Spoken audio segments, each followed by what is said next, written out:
Hi everyone and welcome to a new video on the CBI channel. In this tutorial series we are deploying a Django and React application on Microsoft Azure. This is actually the last video in this series. In previous videos we've already explained the architecture of the deployment, the changes we need to make to our Django backend code. We pushed our code to GitHub using Git and we've deployed our Django backend and our React.js frontend on Microsoft Azure. In this video, I'm going to touch upon the costs of the deployment and also on troubleshooting. And we're going to talk about the following things. I'm going to start with showing you where in Azure you can see the cost of your deployment and also see a forecast for the upcoming time. So you kind of know what the costs of the deployment are. In addition to that, I'm going to show you a few ways to troubleshoot your deployment if it is not going the way that you expect, because I know from my experience doing this that you can encounter quite some different errors. So I'm going to show you what to do if you have an application error, what to do when you have a server error 500, and also when you see 400 errors in your backend application. And I will also briefly discuss how you can pick up errors in your front-end deployment. Now in this video I will provide you with the tools to narrow down where your error is inside of your application. However, the actual solving of the error is something that you will need to do yourself. As you might know, deployments can be really sensitive and it's very dependent on the code that you have written, and it can also be very specific. So in this video I will present you several scenarios with several different errors, so you know exactly how you can get to the most detailed level of the error description. And once you have the description, you will be able to use different platforms such as Stack Overflow or Reddit or just Google, so you can find more information on how you can actually solve your errors. Let's get started. So the first thing that we're going to do is take a look at the costs of this deployment. Now, of course, during these tutorials, I just deploy these services, and once I'm done with the tutorial, I immediately shut them off, and I would advise you to do the same. But if you want to see what this is going to cost over a longer term or what you've already spent, a good way to do that is to go to the top left of the Azure portal, and in the navigation menu, scroll down until you see the cost management and billing, because in there it should provide you with a little bit more information on the costs of the different services. So in this menu on the left hand side, you can see all different kinds of things like your charges, your forecast, and all these kind of numbers. But I'm going to go to cost analysis under the cost management menu item. And because I'm only interested in seeing what my actual application is costing, I'm going to change the scope right here. And I'm going to set that to the subscription and then particularly to the resource group that we have created to deploy this application. And that should change the outlook a little. And when we actually do that, you can see that our forecasted amount is now on 38.29 euros and 7 euros for me so far. And this forecast can also be grouped based on different items right here. And I often find it nice to group it per service so we can kind of see what is causing what. And you can see that the majority of the end total of 38 is because of the Azure database for PostgreSQL, because that simply costs the most. We also see some costs for Azure App Services and for DNS. And there currently are no costs for our static web app with our React.js frontend because we have picked the free option. So also take that into account. So you can also see if I click on the Azure database for PostgreSQL specifically, that it thinks that it's going to be the cost of 36.66 for this particular month. So when you click on one of these, you can also see the forecast for that particular service, which is quite helpful. Same goes if I do the Azure DNS, which is this one, and I click on that particular slice, it will provide the cost that it expects based on your usage, which is now going to be 116. And you can then get rid of it by clicking it right there. So that gives you a little bit of an idea of the costs of the deployment. Now in the cost management part, if you change the scope on top here to your subscription, you can also go to the new cost analysis navigation item, which is currently in preview. And it will give you also a little bit of information on your different services. So for example, I can click on the services right here. And then you can see a cost split based on the different services that you have created. So for example, so far I have made €6 of costs for the Azure database for PostgreSQL, but you can even go further down and then see why it is that particular number. So you can see that I have the Azure database for PostgreSQL server storage. So this is actually the storage fee that I'm paying, which is 3.75. And then the second one is actually the compute that I'm paying, which is 3.17. And it's important to realize that there are different underlying categories. So let's say that you're storing a lot of data inside of this database, then your fees for that particular item will most likely go up. So the next important point to discuss is how can you troubleshoot if your deployment is not going the way that you expect. Well, during the deployment of this particular application, I've had quite some errors and quite some mistakes made before I ended up with the final deployment. So I'm going to tell you a little bit about where you can troubleshoot and what that should look like. Now, the first line of defense for this troubleshooting is always in your GitHub Actions. And GitHub Actions is the first place where you're going to see if something has been accepted by Azure or whether it has not been accepted. And one example that is quite clear, what we also saw during the deployment of our Django code on Microsoft Azure in one of the previous videos, is the actual first deployment that we were trying to do. And there you could see that immediately the app build failed because of one of the steps, and I believe it was installing the dependencies. Yeah, this step right here. And the reason that it failed was because we were not in the right directory. We first needed to cd into our backend directory. So one of the things that you can do if you want to troubleshoot this particular step and make sure why it does not work is go into this build pipeline here and just see where this error occurs. Well, it is in the install dependencies. So then you kind of narrow down where it is and you can try different things to solve it. If you need even more information, it's also possible on the top right to rerun jobs, and then you can only rerun the failed jobs. And when you do that, you can enable debug logging. And this is going to give you even more information that might narrow down where it goes wrong. However, I just purposely made one mistake in my backend settings and the actual run of our pipeline still went okay. Because right here, this is the actual deployment of our backend code, and both the build and the deploy phase have been completely fine. And that is because the setup of the way that I want to deploy it is perfectly fine, but the content inside of the setup is not.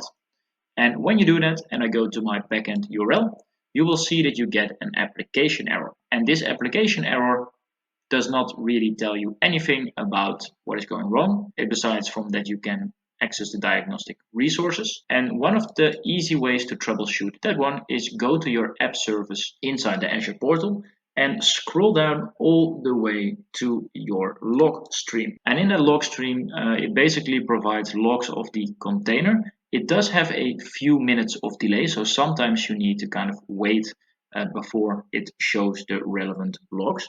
But this can tell you what is going on. And in this case, I already started this quite some time ago. If I scroll up a little bit, in some place right here, I can see what my actual mistake is.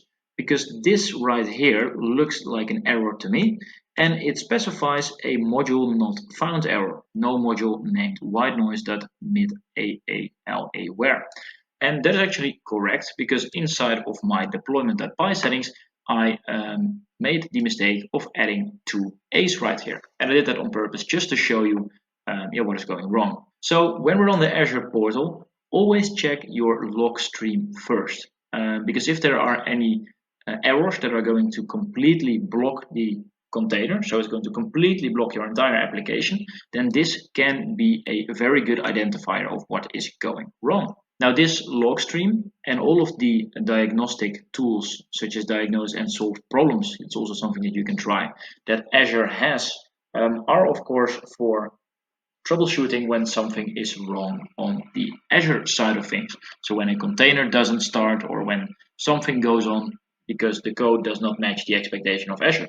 However, it can also be that all of your container and all of the stuff is completely fine, but that there is a problem with your code itself that makes it not run. So I'm going to show you a new example what that will look like in a minute. Now what you can also encounter is a server error with the code 500. And the server errors with 500 are a little bit more annoying because we cannot actually see what the problem is right here. And also in your log stream or in the diagnostics of Azure, it will not show up because the mistake is actually inside of your code and not necessarily affecting the way that the Azure resources are ran. So how do we then troubleshoot that? Well, we can add logging to our application, and that will send this 500 error, including the details, to our email. So that is going to be quite nice. But how do we actually configure that? Well, it is actually quite easy. The first thing that we want to do is we want to add a variable in our deployment.py file where we say logging. And you can just copy over this entire string the way it is right here, because this will log all of the errors that we will get and send it to the admins. The next thing that we will need to do is we will need to say where do we need to send that email to. And where you will need to send that email to is actually your own email address because you want to see the error. So make sure that you populate this right here with your own email address. The last thing that you will also need to populate are the email credentials because you need to have a mail address that is able to send emails using Django. And I've made a separate video on how you can set this up. So if you want to do that, make sure that you follow that and have those ready. And the last two things that you will also need to do is you will need to add these two environment variables for your username and your password as application settings on the Azure portal. So in the configuration part of your backend, you can set these application settings of your email password and your email user. Make sure that they are also inside of your code like this. And by doing this and following that video where you can configure your email using Django, you should be able to log these records to your email. So I'm going to add this logging to my deployment settings. And once it is deployed, we can take a look at what causes the error. All right, so I've now republished the code, so it should now log the errors that we have. So if I go to the overview page on the backend side and I click the URL, I should encounter a 500 error in a minute. There you go. And this should trigger an email automatically to my email address to tell me what is going wrong. And I did indeed receive an error from my Gmail, which tells me what is going on. And make sure to also check your spam folder because sometimes these emails end up there because they send a lot of emails. And you can see that what is going wrong is that it's missing the static files manifest entry for REST framework. And if you go down even further, you can see that there are quite detailed error logs available where it's telling us what is going wrong. So over here, you can see that the error is kind of starting. And in the end, it says that it has a value error because it's missing static files manifest entry for REST framework.css. And this is actually a very common error that I encountered during the deployment of this application. Because what I need to do to fix this is actually go into my storages to the static files part, and in there I need to remove the word manifest because we want it as compressed static files storage, because this way it actually works, and with the manifest it does not.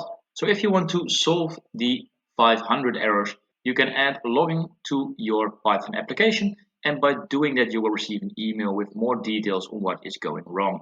And this is also very helpful because if you have these kind of error messages, you can take them, look them up on Google, go to Stack Overflow or go to Reddit, and they can hopefully help you further along with these kind of inquiries. So for now, I'm just going to change it back to compressed static file storage, and our code should be okay again right now. Okay, and there's one more type of error that you can also encounter in your application, and that is just the 400 errors. But it can also happen that your code runs fine in general, but that there are some parts that are just not working because maybe on your local computer you did some things you did not really test it properly, and when you put it online it just does not work. How do you handle those errors and how can you avoid that? Well, the first thing what you can do is just try the same thing locally and see where the problem is when your debug is true. But if you really can't figure it out, you can also temporarily put the debug on true for your application on Microsoft Azure. So for example, if I would navigate to a path that does not exist, I will get the not found message, which of course tells me that this does not exist. But maybe I want to know exactly all of the details of what's going on. Well, what I can do then is I can temporarily switch this debug to true and just republish my code to quickly see what is going on. But make sure that you always turn this off again at the end, because you don't want those details to be openly available on the internet. I just turned debug off and I've republished my code. And if I now go to the same page, you can see that we get more details.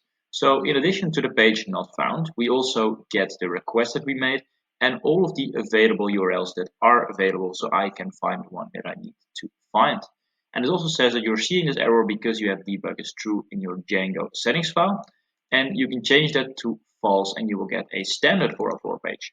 Now, this particular overview doesn't really provide that much information, but there are cases where you make a mistake in your code that it also shows information about your database and those kind of things. And those are pieces of information that you want to keep from the general public. So just do it quickly and make sure that you know what's going on. But don't keep it on for too long because you don't want all of the secrets to be exposed. Now, of course, errors can also exist in your front-end application. So if we go to the static web app, let's see which options we have to explore if errors happen there. Now, the only way to troubleshoot your problems is by going to the Diagnose and Solve Problems section. Because unfortunately, we cannot use application insights because we do not use a function for our app. So if you encounter any problems and you don't know what is going on, you can always diagnose and solve the problems there. In addition to that, you can also try to view the logs of your backend because maybe you made a wrong request and it should also be visible there. And you can also always check the GitHub workflow runs to see if there are any problems when deploying your application. Now, in general, when deploying a Django and React application, I've done it a few times now, the most problems that I encounter are always in my backend code. The front end actually goes almost always without any errors, but within the backend it can be quite tricky. So therefore, most of this video also explains how you can solve those backend errors. And that is actually it for today's video and this entire series. I want to thank you very much for watching this video and following this tutorial series. I hope that your application is deployed successfully, and if not, that this video will help you to solve your problems. If you enjoyed it, please leave a like and subscribe, and I will see you in the next video. Bye bye.